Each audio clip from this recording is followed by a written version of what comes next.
किसान भाइयों नमस्कार। मैं हूं दशरथ धाकड़। आप देख रहे हैं डी फार्मिंग यूट्यूब चैनल। इस वीडियो में हम पचेती सरसों की खेती के बारे में बात करेंगे। इस साल सरसों की पचेती बुआई भी देखने को मिली है। पचेती बुआई में एक समस्या अधिकतर आती है कि जो सरसों का पौधा होता है उसमें फुटाव कम आता है, पौधे की ग्रोथ उतनी अच्छे से नहीं हो पाती है, जिससे अंत में पैदावार कम निकलती है।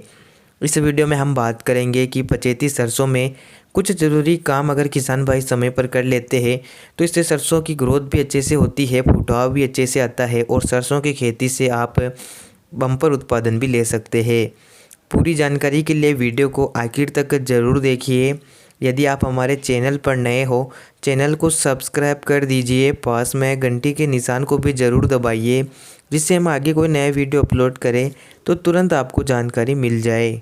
किसान भाइयों, अगर आपने भी सरसों की पचेती बोवनी की है तो समय समय पर आपको फसल की देखरेख करना है, साथ ही सही समय पर सिंचाई करना भी बेहद ज़रूरी है। अगेती फसल के बजाय अगर आप पचेती सरसों की बुवाई आपने की है, पचेती आप खेती कर रहे हैं, तो आपको सही समय पर सिंचाई करना है। हो सके तब तक आप सरसों में पहला पानी 20 से 25 दिन के आसपास ही लगा दें, वहीं दूसरा पानी 40 दिन के आसपास आप सरसों में लगा सकते हैं। पचेती सरसों में खेत में नमी होना ज़रूरी है, जिससे पौधा अच्छे से विकास करता रहे, पौधे की ग्रोथ अच्छे से हो पाए। तो आप सही समय पर सिंचाई ज़रूर करें। साथ ही सिंचाई से पहले सही खाद उर्वरकों का प्रयोग करना भी ज़रूरी होता है। आमतौर पर अधिकतर किसान भाई केवल सरसों में यूरिया डालते हैं। अगर आप पचेती सरसों कर रहे हैं तो आप यूरिया का प्रयोग 2 भागों में करें। इसकी मात्रा को आप कम कर दें और 2 भागों में जब आप दूसरा तीसरा पानी लगाते हैं उस समय यूरिया दे दें। यूरिया के साथ ही आप सल्फर का प्रयोग ज़रूर करें। तेल वर्गीय फसल होने के कारण सरसों में सल्फर की बहुत ज़्यादा ज़रूरत होती है। इसके अलावा अगर आपका सरसों का पौधा अच्छे से ग्रोथ नहीं कर पा रहा है, पौधे में फुटाव भी कम है, तो आप जिंक सल्फेट का प्रयोग कर सकते हैं, जिसमें जिंक और सल्फर का कॉम्बिनेशन पाया जाता है। आपको अलग से सल्फर डालने की कोई ज़रूरत नहीं पड़ेगी। अगर आप जिंक सल्फेट का प्रयोग करते हैं तो इससे दोनों तत्व आपकी सरसों को मिल जाएंगे, जिससे पौधे की जड़ों का विकास अच्छे से होगा, सरसों की ग्रोथ भी अच्छे से होगी, फुटाव भी अच्छे से होगा। 5 किलोग्राम प्रति एकड़ की दर से आप जिंक सल्फेट का प्रयोग भी कर सकते हैं।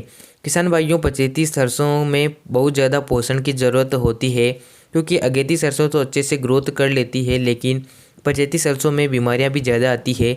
इसलिए आपको समय समय पर अपनी फसल का निरीक्षण करना होता है।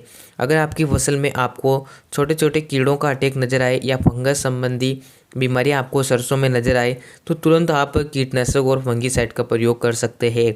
इसके अलावा अगर आपकी फसल की जड़ों का विकास अच्छे से नहीं हुआ है, पौधे में हल्का पीलापन नज़र आ रहा है, तो पौधे में आप सूक्ष्म पोषक तत्वों की पूर्ति के लिए इफ्को कंपनी की सागरिका दानेदार का 5 से 8 किलोग्राम प्रति एकड़ की दर से प्रयोग कर सकते हैं। किसान भाइयों, इन चीज़ों का प्रयोग आपको तब ही करना है जब आपकी फसल में किसी भी प्रकार से पोषक तत्वों की कमी हो। अगर आपके खेत में सरसों अच्छे से ग्रोथ कर रही है, बढ़वार भी अच्छे से हो गई है, तो व्यर्थ में आप इन चीज़ों का प्रयोग ना करें। आपके सरसों में किसी भी प्रकार से पोषक तत्वों की कमी है तो आप इन चीज़ों का प्रयोग कर सकते हैं, जिससे आपको काफ़ी शानदार रिजल्ट मिलेगा। उम्मीद करता हूँ जानकारी पसंद आई होगी।